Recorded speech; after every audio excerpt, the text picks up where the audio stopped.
પૂર્વ એફસીઆઈના ભારત સરકાર માન્ય સભ્ય અને આઝાદ યુથ કાઉન્સિલના સમગ્ર ભારતમાં 10,000થી વધુ સભ્યોના ચેરમેન તેમજ યુવા અને અગ્રણી કાર્યકર દિલીપસિંહ ગોહિલ બાપુની કેન્દ્રીય કારોબારીમાં સામેલની પ્રબળ શક્યતાઓ સેવાઈ રહી છે।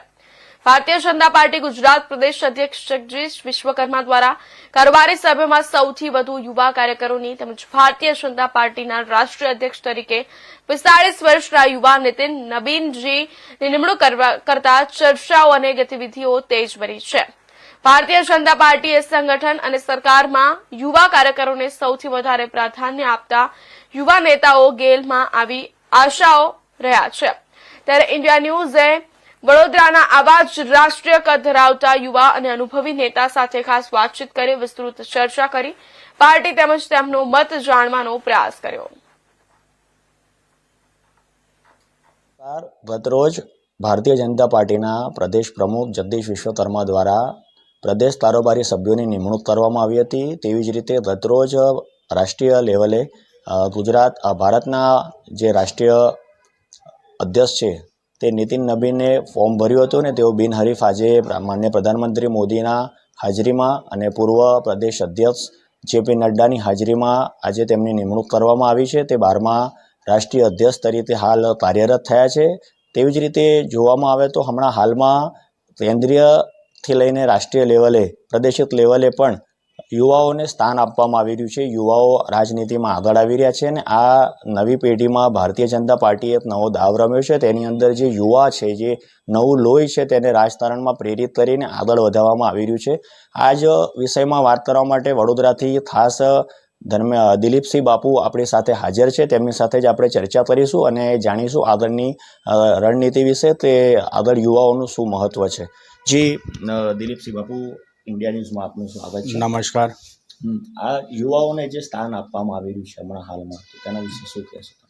સૌપ્રથમ જોવા જઈએ તો વર્ષોથી ભારતની અંદર ઘણી બધી રાજનૈતિક પાર્ટીઓ ચાલી રહી છે અને દરેક પાર્ટીનો એજન્ડા, દરેક પાર્ટી દર વર્ષે યુવાઓના નામ પર વોટ માંગે છે કે અમારી યુવાઓની પાર્ટી છે, યુવાઓની પાર્ટી છે।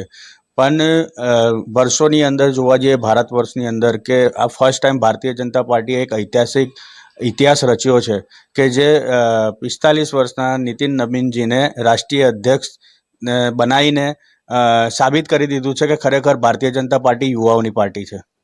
રાષ્ટ્રીય જે કારોબારી, જેવી રીતે પ્રદેશની કારોબારી હાલમાં ગતરોજ જગદીશ વિશ્વકર્મા દ્વારા જે નિમણૂક કરવામાં આવી છે બધામાં, તો આવનારા દિવસોમાં રાષ્ટ્રીય કારોબારીની અંદર પણ આપનું નામ ચર્ચાઈ રહ્યું છે। યુવા તરીકે આપ યુવા છો, આઝાદ યુથ કાઉન્સિલની આટલી મોટી ફોજ છે તમારી જોડે યુવાઓની, તો એના વિશે શું કહેશો?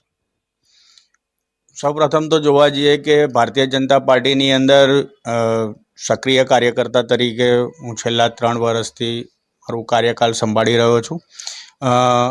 પૂર્વ એફસીઆઈ બોર્ડ મેમ્બર પણ રહી ચૂક્યો છું અને ભારતીય જનતા પાર્ટીની અંદર ઘણું બધું યુવાઓને લઈને આપણે કામ પણ કરી રહ્યા છે। આપણે કામ કરી રહ્યા છે યુવાઓની અંદર, ગુજરાત નહીં, આપણે ઘણા બધા રાજ્યની અંદર પણ યુવાઓને લઈને કામ કરી રહ્યા છે।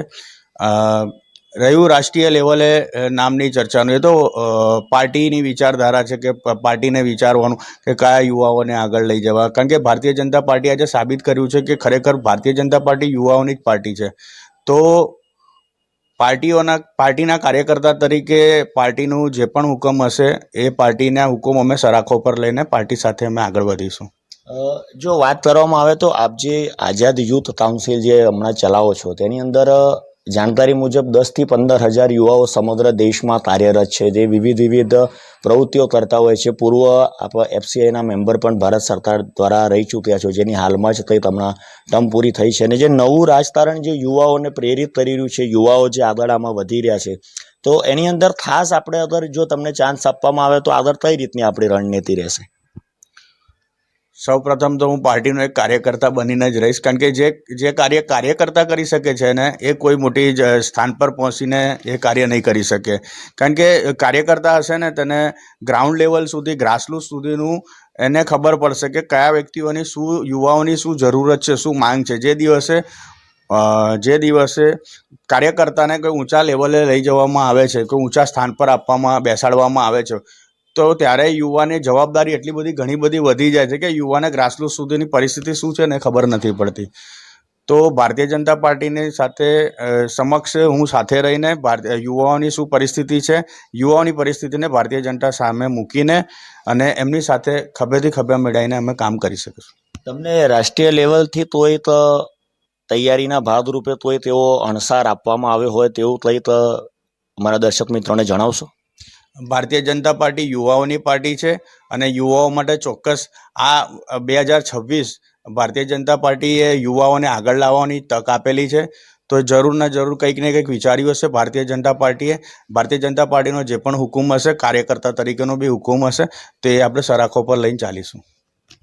જે આ હતા દિલીપસિંહ ગોહિલ બાપુ આપણી સાથે. તેમને સ્પષ્ટ જણાવ્યું હતું કે આવનારા દિવસો યુવાઓનો છે. જો વડોદરાની વાત કરવામાં આવે તો માનનીય પ્રધાનમંત્રી જ્યારે પ્રધાનમંત્રી પદના ઉમેદવાર તરીકે ઘોષિત થયા હતા ત્યારે તેમને વડોદરાને પસંદ કર્યું હતું અને વડોદરામાં આ જે બાપુ છે તે ઘણી સામાજિક સંસ્થાઓ સાથે જોડાયેલા છે અને ત્યાં તેમનું રાષ્ટ્રીય સ્તરે હાલમાં નામ ચર્ચાઈ રહ્યું છે. આ જ વસ્તુ આવનારા દિવસોમાં જોવાનું રહ્યું કે હવે પ્રદેશ કાર્યાલય, પ્રદેશ પાર્ટી તરફથી તોના નામની ઘોષણા કરવામાં આવે છે.